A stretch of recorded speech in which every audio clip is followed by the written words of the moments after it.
gonna be moving some cows around, doing a bit of cattle shuffling today. We gotta move a ton of heifers from corral to corral. We're gonna start by taking cows out of corral 6 here and moving them up into corral 7. This is our bred heifer pen, so there's some girls in here that are getting pretty far with their pregnancy, and we're just gonna move them up to the next corral. After that, we're gonna take some heifers out of corral 2, put them into here, and then we're gonna take some heifers out of corral 3, put them into corral 2, and then from corral 1 into corral 3 here. So a lot of cows moving around. We're gonna be vaccinating a couple corrals as we move them from corral to corral, just to make sure everyone's up on their vaccines. And that's what we're doing this morning. Also, you guys have met my one sister, Nalene, and this is my other sister, little sister, Miriam. So let's get at it.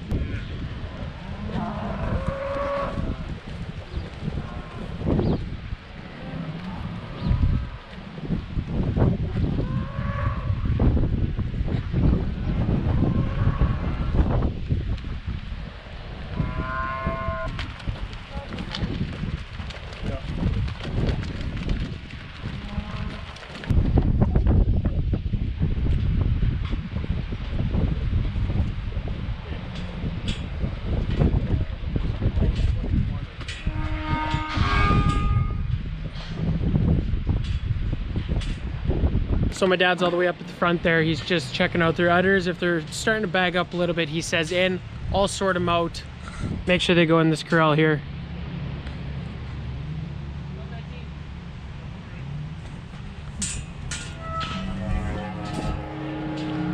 So he just said in, so I open up this gate here and she goes in with the rest of them. And the ones that we don't need just go down to the back of the alley. So the ones that are going into corral 7, we sorted them all out. They're in that corral there. And the ones that are left here are going back into corral 6. So I'm just gonna go run to corral 6 now, open that gate, stand there, and they're gonna bring all the cows back. Well, that's not a heifer.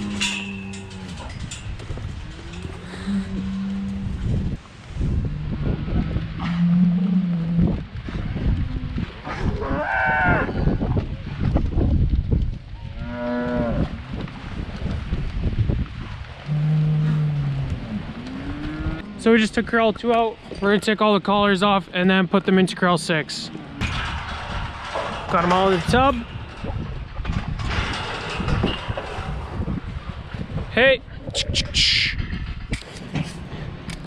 So this gate you gotta be pretty careful with. 2 hands on it at always.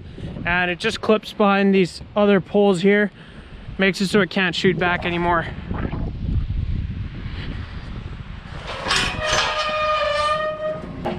Just running them through the chute here. We're taking their collars off and also writing their numbers down.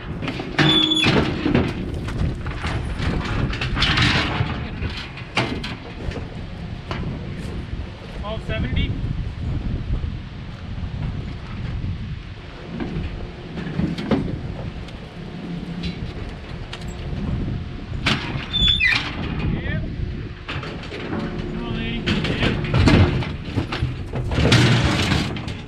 Back in corral 2. We left those 2 in there just because they're not old enough to go into corral 6 yet. But one of the animals in this corral lost her collar. Those collars are pretty expensive. They're about 150 bucks a piece. And when one loses one, we really try and find it. So I'm just walking through this corral here, checking out all the edges. We'll check the feed bunk when that's empty and try and find this collar. So the heifer's going from corral 6 to 7 and 2 to 6. Don't need any vaccines. But all the other corrals that we're gonna move over do. So we're gonna go and mix those up right now. We got all the vaccines we need here, spare needles and a couple of extra bottles of the stuff. So we're gonna head out there now. So now we're putting heifers back into corral 2, which means they get collars. And they're also gonna get vaccines right away too. You still like that? It's good now.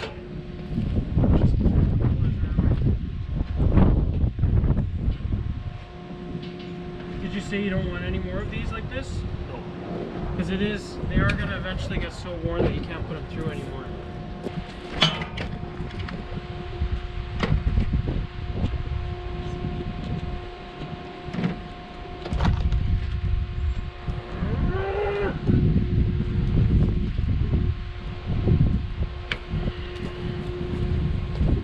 So these girls with their brand new spiffy collars are going back into corral 2.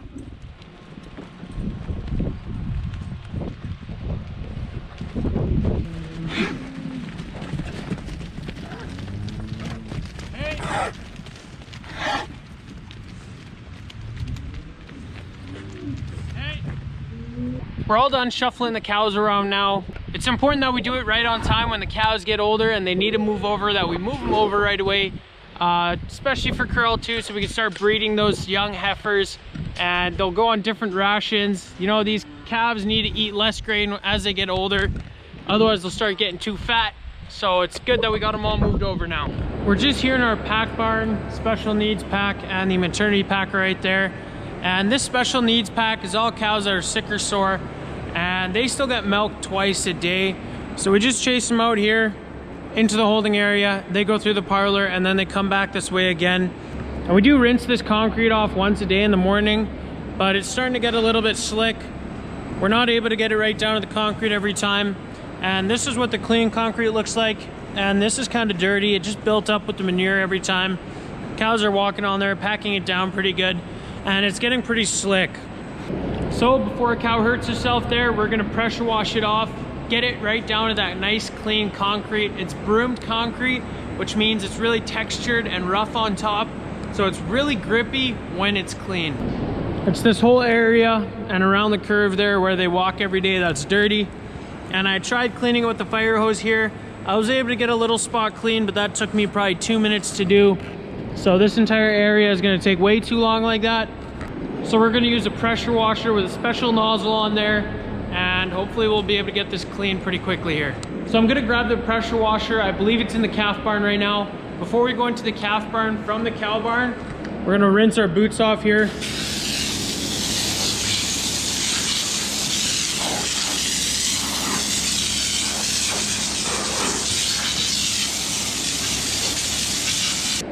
Every time we walk from this cow barn into the calf barn at all, we rinse our boots. We don't want any cross-contamination.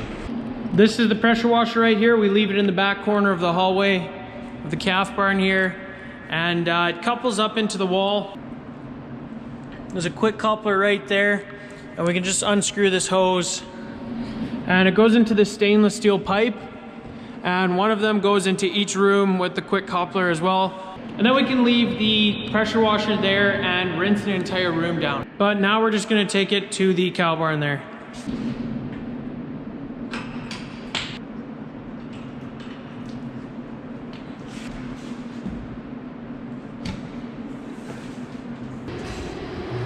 Got the pressure washer in here, gonna hook some water up to it, plug the thing in, and then make sure that it's hooked into the wall. We have a quick coupler in here as well. Got the pressure washer in our water room here. Just gotta plug it into the wall, get some water going to it. Plug this quick coupler into it. That goes up to some more stainless steel lines that go around the barn here. And then we'll quick couple that hose into there.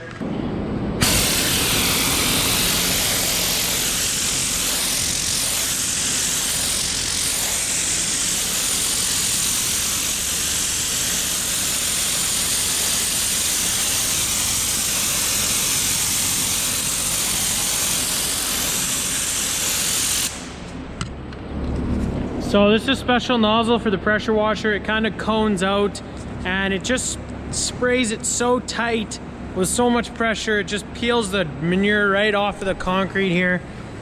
And this is pretty much brand new concrete now.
We got this whole area cleaned. Unfortunately, my hose is not long enough to go any further than this. It's like curving there with the length of the hose that I got. Really sucks I can't get this cleaned off. There is another coupler over there, so I'm gonna see how much I can reach from that end. I doubt I'll be able to get all this middle stuff, but I'm really hoping I can get where they turn there. And this is already clean where they turn here. That's the biggest risk for when a cow is gonna slip.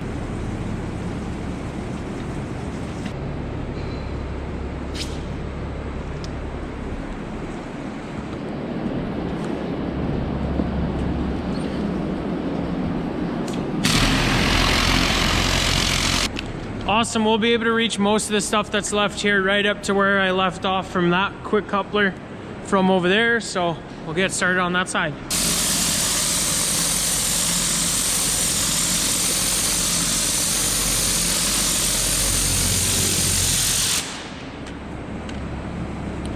And that's it.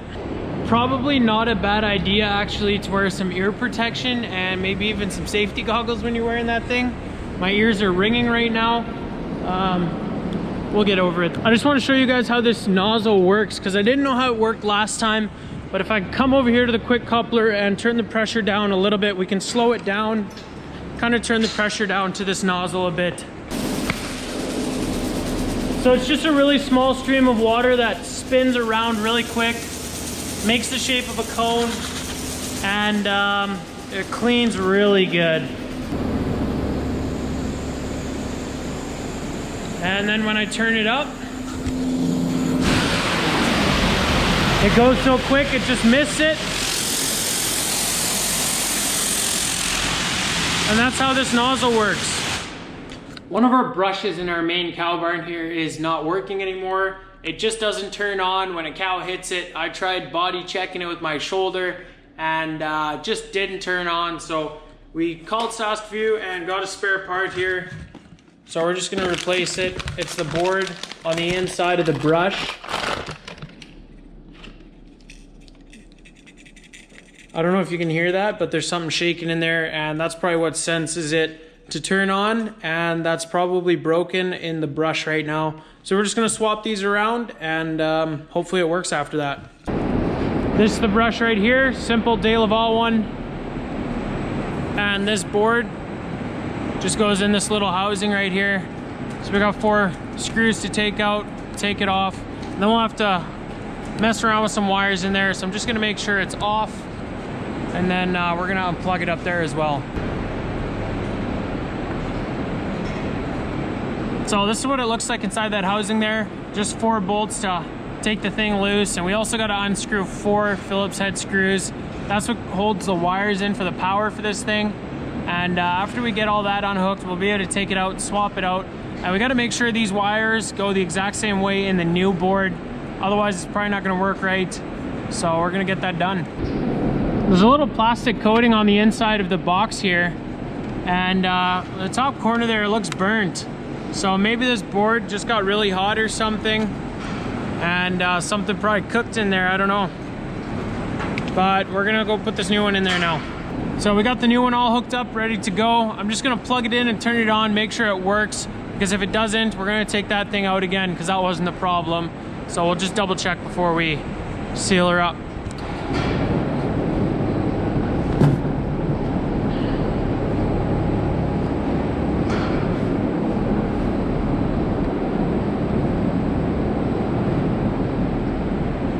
So I guess that wasn't the problem. If I just kick it here, nothing happens still. It should already have been going on there. So we're gonna swap it back around again, and we're just gonna have to give the dealer a call, get him out to look at this. So kind of sucks. Well, we got her sealed up again. Old board is back in there, and we're just gonna have to give the dealer a call there and get someone out to look at that thing, unfortunately. But that's gonna be it for today's video, guys. If you enjoyed, be sure to hit those like and subscribe buttons down below. Check out the Instagram @SaskDutchKid, and I hope to see you guys in the next video. Thanks for watching.